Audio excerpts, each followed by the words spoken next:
one of the reasons why I'm here today. Frank Wilson committed to coming today to the quarterback club, but then he texted me late last night and told me he had to recruit in a neighboring state today. So he's not here. And he is going to be here next Monday, for sure.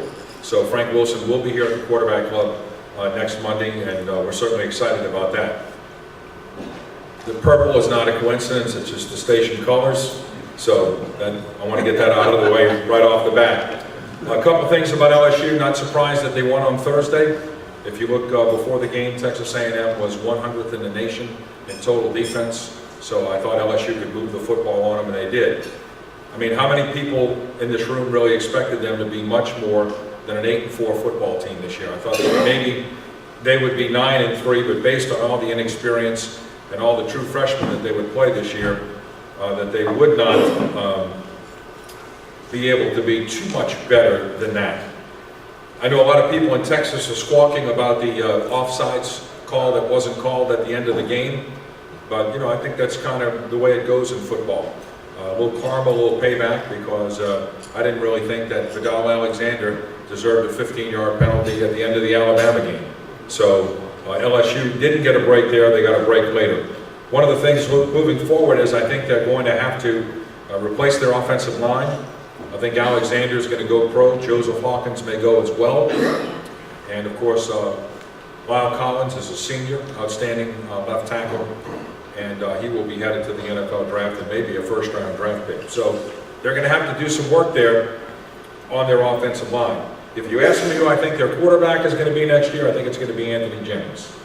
I don't think, if you look at the JUCO rankings right now, that there is a stellar JUCO quarterback who can come in right now and make themselves available to be a player at LSU next year and beat out Anthony Jennings. Now, is there a fifth-year senior, someone who has graduated out there, a Russell Wilson, who can transfer immediately to another school? Well, I think that'll be interesting. I don't know if that type of person is out there or not.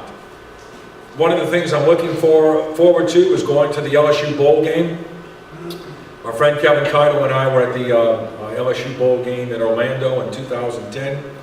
And you know, we've known each other since the 5th grade, and at the end of the game, he was walking out, and of course, it was against Penn State in the mud, and LSU got down to like the 10-yard line and couldn't score at the end of the game. So needless to say, Kevin was pretty upset. So I'm waving to him, "Hi Kevin, hey Kevin, what's up, man?" And all of a sudden, he just keeps on walking right out of the stadium. So I could tell that he was a little bit disappointed. Hopefully it'll be a little different ending this year. We'll see how that goes. This weekend, I got to watch two great football teams play this weekend, the Green Bay Packers and the Jesuit Blue Jays. And frankly, I could not tell the difference between the two. And my little card here says Mark Sonji. So all of a sudden today, I feel like the smartest man in the world. Okay? And I'm certainly looking forward to Friday night. We are going to have probably our greatest broadcast ever on Friday night. So those of you who are not at the game, I think you might want to tune in, because I think it's going to be quality television. So we are certainly looking forward to it. But then my friend and I, of course, will be back together on Friday and Saturday of next week. What I really don't like about this whole situation, and I think it's something that needs to be brought up, is this. How fair is it for the Division IV teams to be playing at 10 a.m. on a Friday? I think that's incredibly unfair. When all these kids and all these coaches have a certain clock. I know in television people ask me to do stuff at 7 o'clock in the morning and 8 o'clock in the morning, and it's really tough because my clock is at night. I get home from work at 11:15, and you can't go right to sleep, so you're up a little while, and then you get up the next morning and you kind of get started all over again. And I think that is incredibly unfair to have the Division IV teams playing at 10 o'clock in the morning. And it's just another instance of what's going on in this situation that I think is completely unfair. And you know what? I'd like to see both of these teams against any of the teams in Class 5A right now, because I think that would be good football. I think that's what we'd want to see. You know, I'd like to see John Curtis against Destrehan. I'd like to see Jesuit against Destrehan. You know, Jesuit against Hanville, Rummel against Hanville. We saw that during the regular season. Unbelievable game, 3 overtimes. That's what the playoffs are all about. It's not supposed to be easy to win a state championship. It's supposed to be incredibly difficult. But it is what it is. I think we're going to have a great game on Friday night. I do think that this setup will continue. I do not think it's going to change in the future.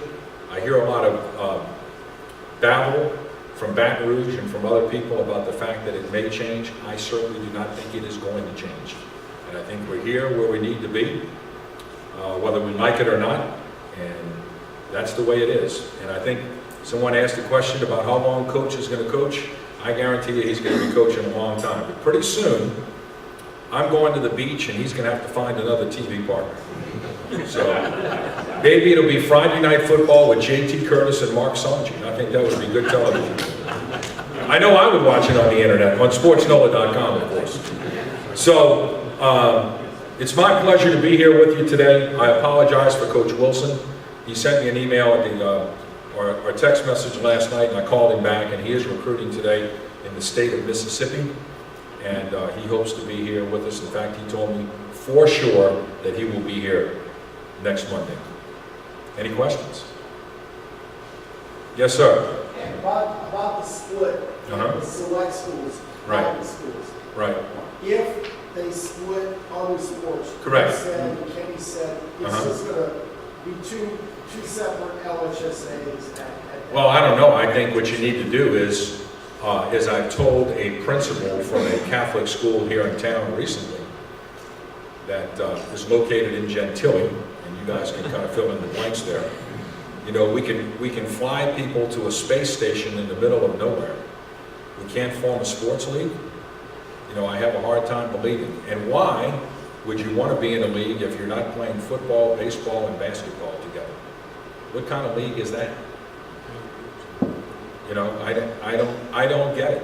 All right. And look, there's also the issue of finances. Let's just put it out there the way it is. At $15 a pop this Friday night at 8:30, my guess is we'll probably have at least 30,000 people at the Superdome. Would that be a fair statement? In that area, 30,000 coming to see this game between two outstanding teams.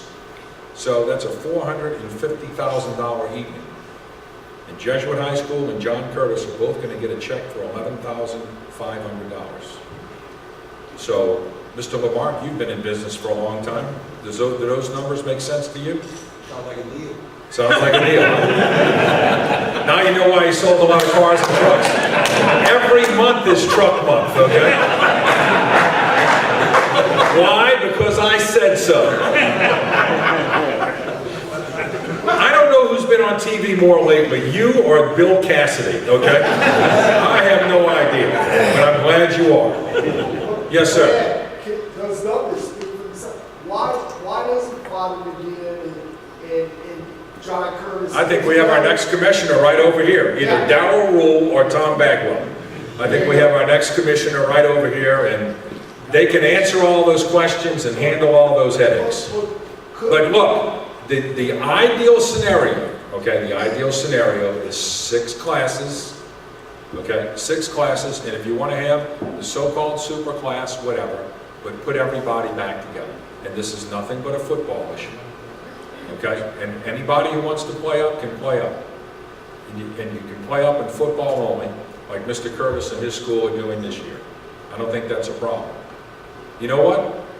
I think it's going to be a great game on Friday night. I think it's going to be an unbelievably competitive game. And you know what? It's going to be great football. But it's still not going to be an all-inclusive state championship. Sorry, but it isn't. And that's not only unfair to all the kids, but unfair to all of the coaches. All right? Because, as JT mentioned, at the end of the day, you know, I think Destrehan has a great chance to win the state championship.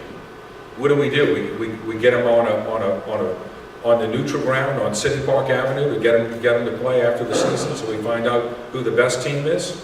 I don't think that's the way we need to do it. Anyone else? Anybody else?